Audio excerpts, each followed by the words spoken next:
నమస్తే, welcome to meta news. ఇక మ్యాటర్లోకి వచ్చేస్తే రాజకీయ నాయకులు అయితే కొన్ని ప్రత్యేకమైన కళలు కంటూ ఉంటారు. తాము రాజకీయాల నుంచి తప్పుకునే లోపే తమ వారసుల్ని లైన్లో దింపేసి సక్సెస్ సాధించేలా చూడాలని వాళ్ళు భావిస్తారు. రాజకీయాల్లో వారసత్వానికి ఎంతో ప్రాధాన్యత ఉంటుంది. గుంటూరు జిల్లాలో మాజీ మంత్రి కన్నా లక్ష్మీనారాయణ 4 దశాబ్దాలుగా ఆయన రాజకీయాల్లో ఉన్నారు. గతంలో పెదకూరుపాడు, గుంటూరు టు సత్తెనపల్లి నుంచి ఎమ్మెల్యేగా గెలిచారు. కాంగ్రెస్ ప్రభుత్వ హయాంలో ఉమ్మడి గుంటూరు జిల్లాలో అనేక దఫాలు మంత్రి పదవిని కూడా చేపట్టారు.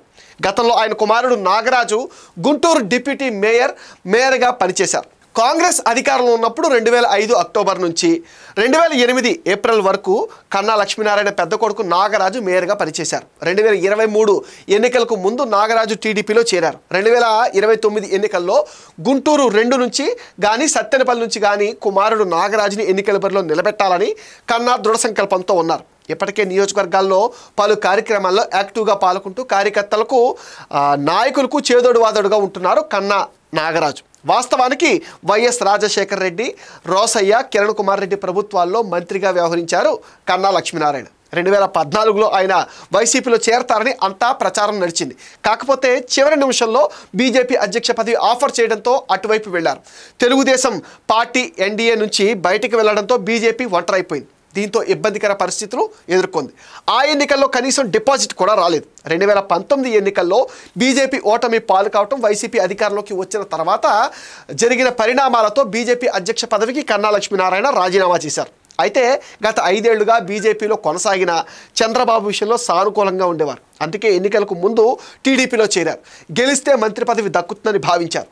అయితే మంత్రి పదవి దక్కకపోయేసరికి సైలెంట్ అయ్యారు. ఇప్పుడు అదే హాట్ టాపిక్ అవుతుంది. 2024 ఎన్నికలకు ముందు అప్పటి రాష్ట్ర మంత్రి అంబటి రాంబాబు ప్రాతినిధ్యం వహిస్తున్న సత్తెనపల్లి అసెంబ్లీ సెగ్మెంట్కు మాజీ మంత్రి కన్నా లక్ష్మీనారాయణను టీడీపీ ఇన్ఛార్జిగా నియమించడం ప్రాధాన్యత సంతరించుకుంది. ఈ స్థానం కోసం పార్టీకి చెందిన పలువురు నాయకులు కూడా పోటీ పడినప్పటికీ అన్ని కోణాల్లో పరిశీలించి పార్టీ అధినేత నారా చంద్రబాబు నాయుడు సత్తెనపల్లి ఇన్ఛార్జిగా కన్నాను నియమించారు. రాష్ట్రంలో సుదీర్ఘకాలం పాటు మంత్రిగా పనిచేయటమే కాక ఒక జాతీయ పార్టీకి రాష్ట్ర అధ్యక్షుడిగా కూడా పనిచేసిన కన్నాను సత్తెనపల్లి నియోజకవర్గ ఇన్ఛార్జిగా నియమించారు. అధినేత చంద్రబాబు, లోకేష్లపైన వ్యక్తిగత విమర్శలు, ఆరోపణలు గుప్పించే అంబటి రాంబాబుకు కన్నా వంటి నాయకుడు సమర్థవంతంగా తిప్పికొట్టగలిగారు. సత్తెనపల్లి నియోజకవర్గానికి కన్నాను నియమించడం ద్వారా పార్టీ కేడర్తో పాటు ప్రత్యర్థి పార్టీలకు సైతం చంద్రబాబు బలమైన సంకేతాన్ని పంపినట్టయింది. కన్నా నియామకంతో మంత్రి అంబటిని అష్టదిగ్బంధనం చేశారు. 2024 ఎన్నికల్లో సత్తెనపల్లి నుంచి కన్నా లక్ష్మీనారాయణ ఘన విజయం సాధించారు. అక్కడ ఇరిగేషన్ మంత్రిగా ఉన్న అంబటి రాంబాబుని ఓడించారు. 164 సీట్లతో ఘన విజయం సాధించిన చంద్రబాబు మంత్రివర్గంలో తనకు చోటు గ్యారంటీ అనుకున్నారు. కానీ అది నెరవేరలేదు. అందుకు అనేక కారణాలు ఉన్నాయి. ఎందుకంటే అందరికంటే సీనియర్ మోస్ట్ నేత అయిన ఆయన కన్నా లక్ష్మీనారాయణ కాంగ్రెస్ ప్రభుత్వంలో ఏర్పడినప్పుడల్లా గుంటూరు జిల్లా కోటా కింద మంత్రి అయ్యేవారు. సీనియారిటీ మాత్రమే కాకుండా సామాజిక వర్గం కూడా అదనపు బలమైన కన్నా లక్ష్మీనారాయణకు ప్రతిసారి మంత్రి పదవి దక్కేది. కన్నా లక్ష్మీనారాయణ రాష్ట్ర విభజనకు ముందు కూడా మంత్రివర్గంలో ఉన్నారు. కన్నా చేరిన తర్వాత చంద్రబాబు కూడా ప్రయారిటీ ఇచ్చారు. కోడెల కుటుంబాన్ని కాదని చంద్రబాబు సత్తెనపల్లి టికెట్ను కన్నా లక్ష్మీనారాయణకి ఇచ్చారు. 2014 ఎన్నికల్లో కోడెల శివప్రసాదరావు ఇదే నియోజకవర్గం నుంచి పోటీ చేసి గెలిచారు. అసెంబ్లీ స్పీకర్గా కూడా వ్యవహరించారు. 2019 ఎన్నికల్లో మాత్రం ఓడిపోయారు. అయితే ఈ సీట్ను ఆశించారు కోడెల కుమారుడు శివరాం.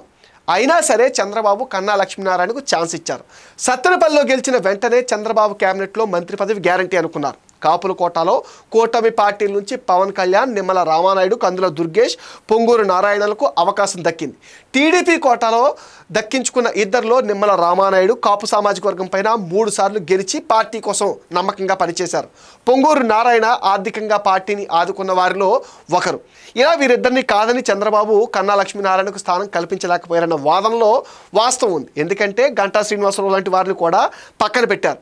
కాపు సామాజిక వర్గంలో ఎక్కువ మంది ఉండటం కారణంగానే కన్నా లక్ష్మీనారాయణకు క్యాబినెట్లో చోటు దక్కలేదంటారు. ఇక కన్నా లక్ష్మీనారాయణకు మరో ఇబ్బంది కూడా ఉంది. ఆయన బీజేపీ నుంచి తెలుగుదేశం పార్టీలోకి రావడం శాపంగా మారిందని చెప్పాలి. ఎందుకంటే ఈసారి ఎన్నికల్లో బీజేపీ, టీడీపీ, జనసేన కూటమిగా ఏర్పడటంతో బీజేపీ నుంచి వచ్చిన వారికి క్యాబినెట్లో చోటు కల్పిస్తే కొంత ఇబ్బందులు ఎదురవుతాయని చంద్రబాబు భావించారు. మరో బలమైన కారణం గుంటూరు జిల్లాలో జనసేన నుంచి నాదెండ్ల మనోహర్, రేపల్లె ఎమ్మెల్యేగా గెలిచిన అనగాని సత్యప్రసాద్, మంగళగిరి నుంచి నారా లోకేష్ కూడా ముగ్గురు 3 పదవులు ఇవ్వాల్సి రావడం వలన కన్నాను పక్కన పెట్టారు. 2024 ఎన్నికల్లో గెలిచిన కన్నా లక్ష్మీనారాయణ అంత యాక్టివ్గా కనిపించడం లేదంటున్నారు. ఇది మెటా న్యూస్ అప్డేట్.